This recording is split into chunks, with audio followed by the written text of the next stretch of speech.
writes a love letter.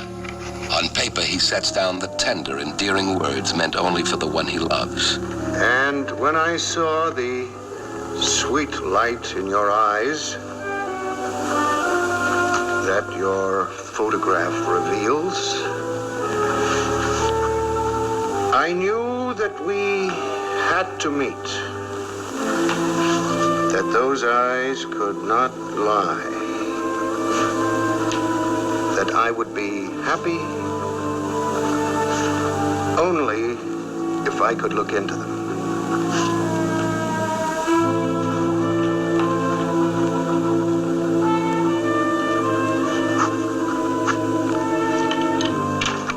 Okay, that does it. Good. I'll mail this one with the other 9. A man writes a love letter, and a murder plan begins.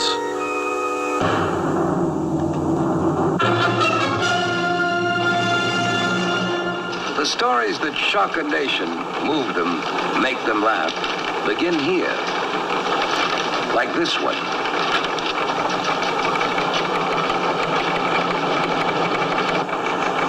I'm Paul Stewart. Tonight's story has to do with 2 of man's oldest recorded emotions, love and greed, together an explosive and deadly combination. In this story, I play the role of reporter Art Patak. They're ready. They're rolling. The presses are rolling on Deadline.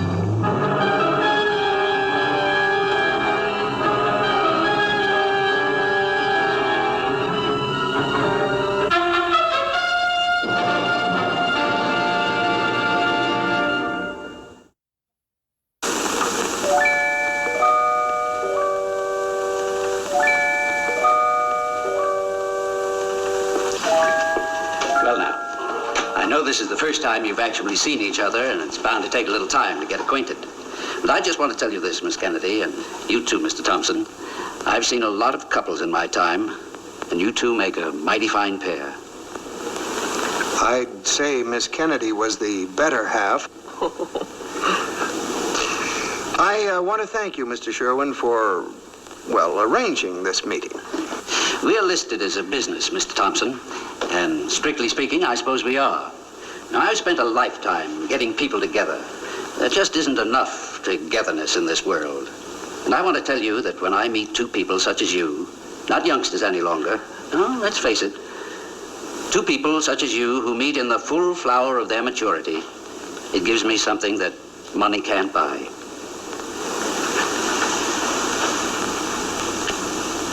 God bless you both. And now, if you'll excuse me, I have some business to attend to. He seems like a wonderful person. I know I'm staring at you. Forgive me, please, but your eyes. I remember looking at them in the picture you sent me. They are so expressive. That's what you wrote. It was very nice.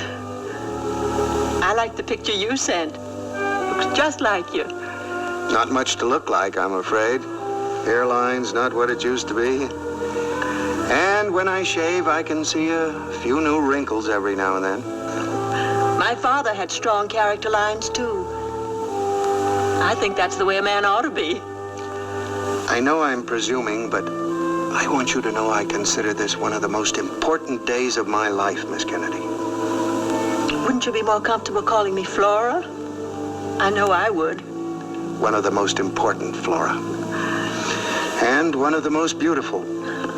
The elements rejoice, it would seem. Would you like to take an old-fashioned walk in the park, Flora? I'd love to.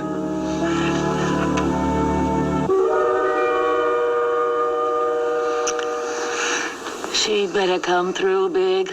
The delicate way you're playing it. If you ask me, I'm doing great. I've seen the bonds, and they're as gilt-edged as they come. She's agreed to cash them in since, quote, my financial advisors indicate the market is about to fall. You sure can dish it out. Wait a minute.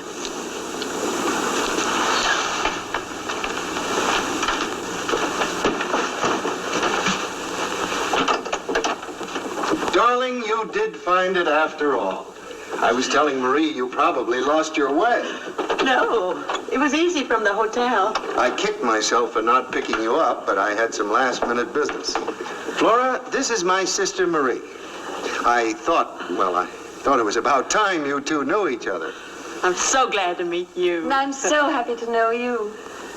She's not a bit like Carol. I told you, Flora's her own self. Carol was Fred's wife, you know. Of course, she was a wonderful woman. Wonderful, but she wasn't well, you know. Yes, Fred told me. I understand you haven't been married. No, I haven't. Marie's husband died in Korea.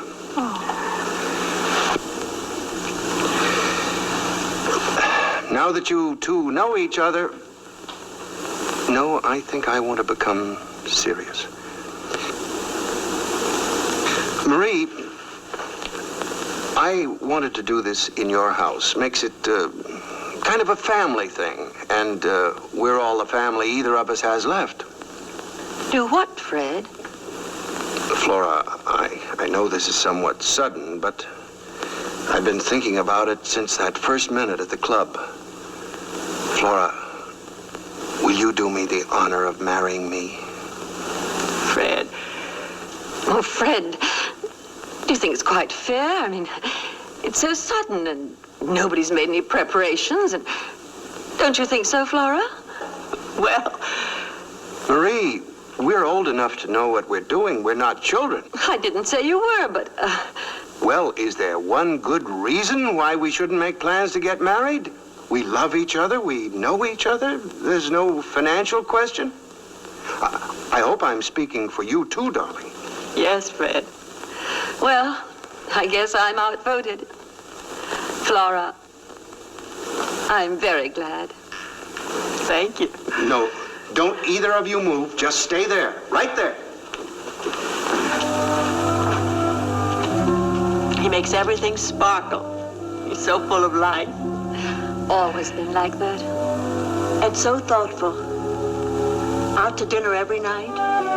Theater and flowers. Shall I tell you the truth? It's like a dream. Suddenly, to have one's life so filled, so taken care of. I think the occasion calls for this. Where did that come from? Hidden in the refrigerator, behind the eggs and milk. This would be wonderful.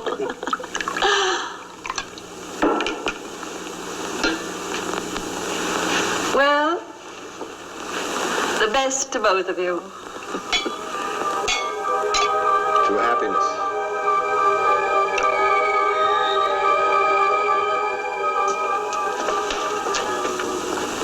Now, what goes where? Right here. For joint account, sign here, this line.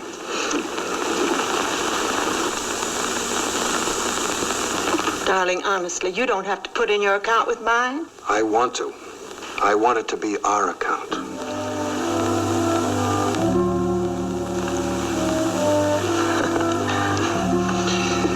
All right, here are the cashier's checks for the bonds you sold.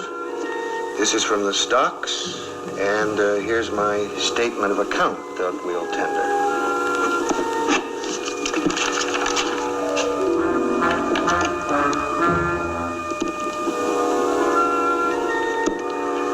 That's that.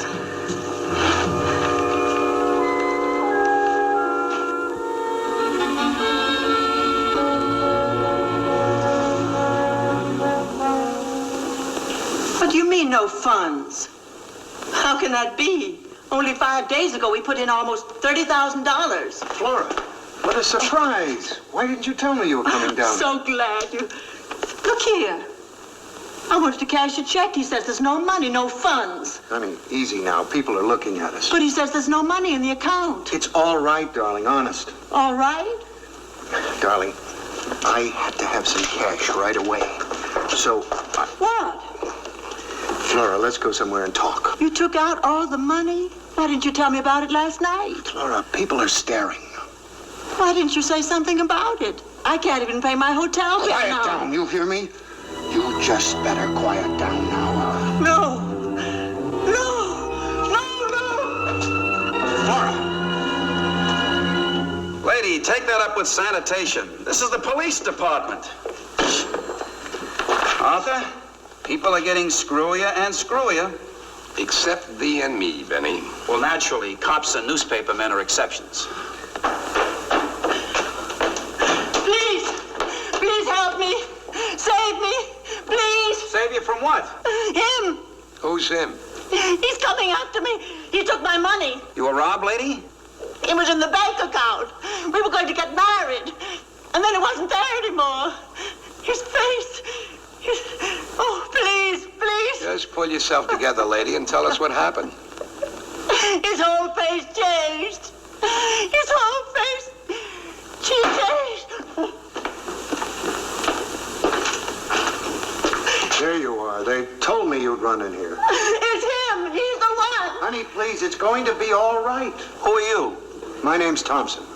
Please, somebody help. And try to relax for your own good. Fred Thompson, insurance.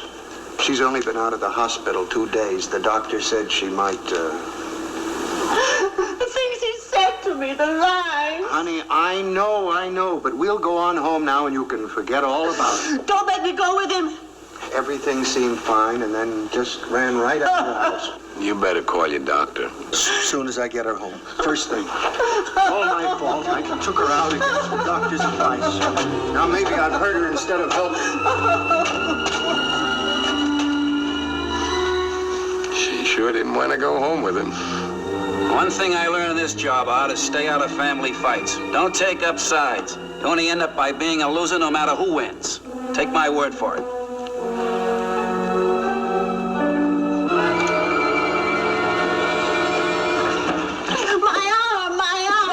I found her at the bank, and then she ran into a police station and blacked. Now, what did you want to do that for? Sit down.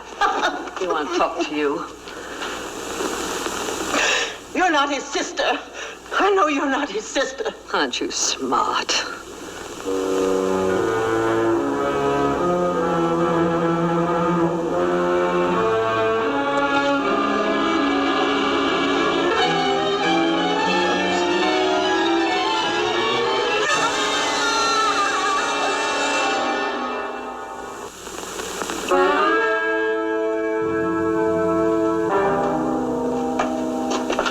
Joe, hold on. Don't open the door. I'll be right with you. You think you got something there for me for a 3-column story? I'm just taking it out in the hypo. Give me a chance. Well, all right, hurry up. I want to get home.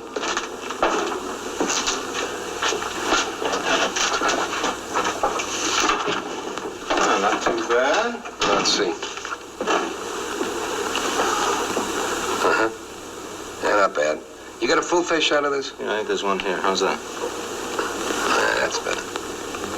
Hey, wait a minute. Identified as Flora Kennedy, Mason, Illinois, about 40. She looks older here. Death by strangulation. You know, Joe, I could swear. Swear what? Well, I was over at the 18th the other day, 2 days ago. A woman came running in, looked something like this. Told an incoherent story about a bank account, promises to marry, stuff like that. A nut? The men came running in right after her and called her that. But if she was on the level and this was some kind of swindle. Lonely Heart setup, maybe. Could be. Is that Mason, Illinois? Honey, get me Mason, Illinois. I'll tell you what, get information down there and find out if there's a Kennedy family. Flora Kennedy, maybe. Yeah, call me back.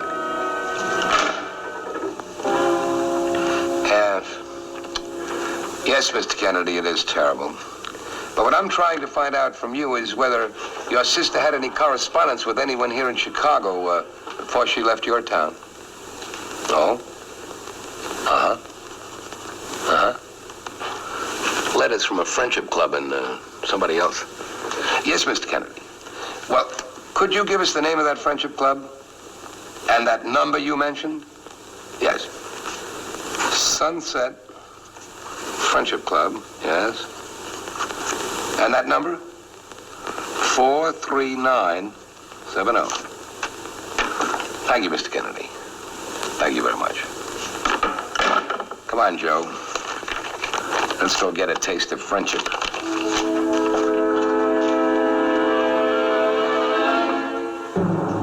I will not open my files to you. I have a sacred trust to the hearts and souls of those who come here. Come off it, Sherwin. You got a sacred trust to your bank account. You know that a lot of women who write in for introductions get clipped, but you get your introduction fee. That's all you care about. People like you wouldn't understand the sensitive nature. Yeah, but to make your living off lonely women and men, man, you gotta be low for that. There's been a murder committed, Sherwin. Murder. You get the meaning of the word? I am not involved. Do you hear me? Not involved. Flora Kennedy wrote here for an introduction. Now, we know that she was answered by number 43970. We want his name and address. I'm not obligated to answer your questions, and I will not. If you got nothing to hide, what are you worried about? Now get out of here. Do you hear me, both of you? Get out of here. Why did you do that? Because when we do the story on you, we want people to know what you'll look like. Oh, no. No story, please. How about just a picture then? And a caption? Name of the club and so on. Oh, no. No pictures, please. All right, Sherwin, here's a deal. You tell us who number 43970 is. No story, no picture.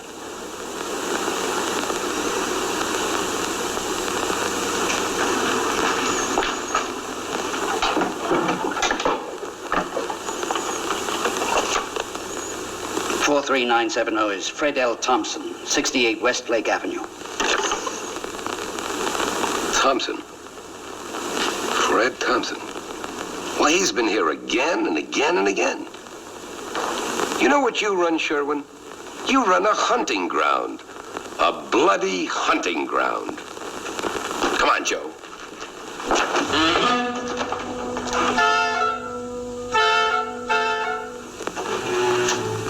Well, blank wall. You had no idea they were going to move, huh? No, I didn't know they were leaving. And they look like such nice people. Real nice people. A quiet couple with no kids. They ever bring any women up here? What do you mean women? Listen, I don't allow that stuff. And you don't know where they went to, huh? No, they paid their rent. I don't have any reason to ask them about things like that. Art, look at this. This look like the guy you saw? Yeah, it's the same sincere, shining face. This your Mr. Thompson? Yeah, that's him. Studio portrait. Good professional job. Probably sent him to his mailmates to show what they were getting. Had him made up in dozen lots. Yeah. Well, he's flown. Now what? I don't know.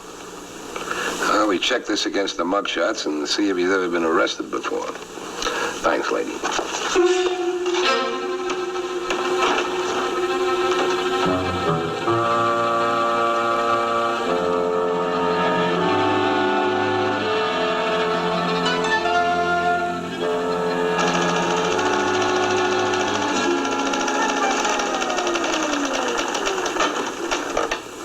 Quitting time. Just let me wrap up this late wire stuff with you. Mrs. Martha Dower's, widow of Killian Sender, has disappeared. And her bank account, which had been merged with a Mr. Andrew Troy, was found to have been looted. Thompson? It's an old Dodge. Lots of guys may be using it. Hello. Get me Killian Center, please. Yeah, the City Hall. Well, Mr. Patak, I'll tell you, she was just found missing, that's all. Her grown-up daughter came on from Joplin, and she wasn't there. Mr. Bryan, do you know if Mrs. Dowers belonged to a Lonely Hearts Club? Funny thing you're asking that. We found a list of pen pal organizations in her home. Code numbers, stuff like that. We don't know what it means, if anything, but we're trying to put the pieces together. Was a name like Thompson mentioned anyplace? Thompson? No Thompson. Well, it's a phony name anyway. Picked up a couple of characters in the area. Any couples? Yeah, I got one couple, but nothing to do with that. How old is the man? This is a guy tried to establish phony credit, gave out an NG previous employment. Well, describe him to me, will you? Oh, he's about 40, I guess. Name of Connolly. Wait a minute. Here it is. Richard P. Connolly, 47, married, weighed about 165, 5 feet 9, blue eyes, hair light brown, wavy, graying at the temples. Wife Ellen, 42. Brown hair? Everything fits him to a T except for the hair.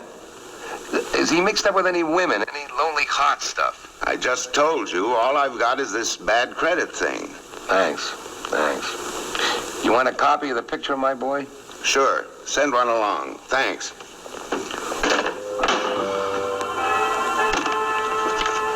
Well, that's that.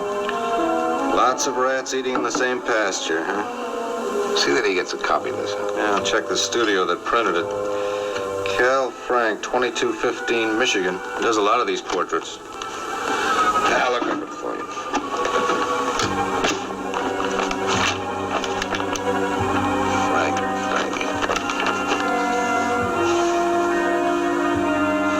Frank, here it is, 2215.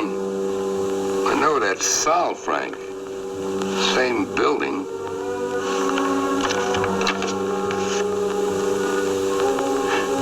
Joe,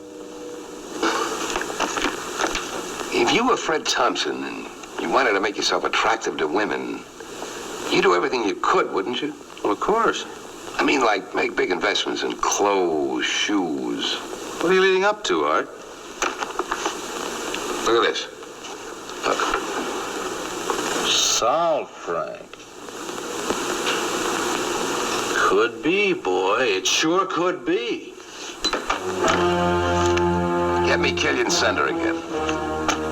Yeah, the City Hall. Yes, he's right here, but I think it's a very bad idea. Well, look, Lieutenant, if you don't do it and you let this guy slip through your fingers, you're gonna look like a dead pigeon. I don't know how you people operate in Chicago, but in Killian Center, there's such a thing as violation of person, Mr. Patak. I think that this guy has killed at least one woman, and if I'm right, you're gonna look pretty bad. Okay, I'll take a chance. Hang on. You bet I will.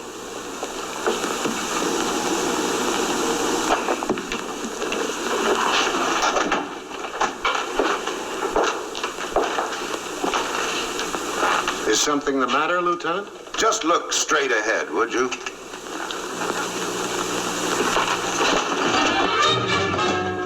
How dare you?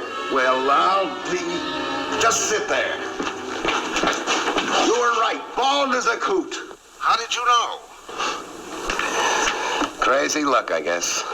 You see, his picture was taken by Cal Frank, and Cal Frank's brother has a wig-making business in the same building. You said he had light brown hair, and I remembered him with black hair. Then I figured a toupee. Frank tells me he has an iron gray one for the distinguished look. You ought to see him now, distinguished. What's he doing? I wish you could see it.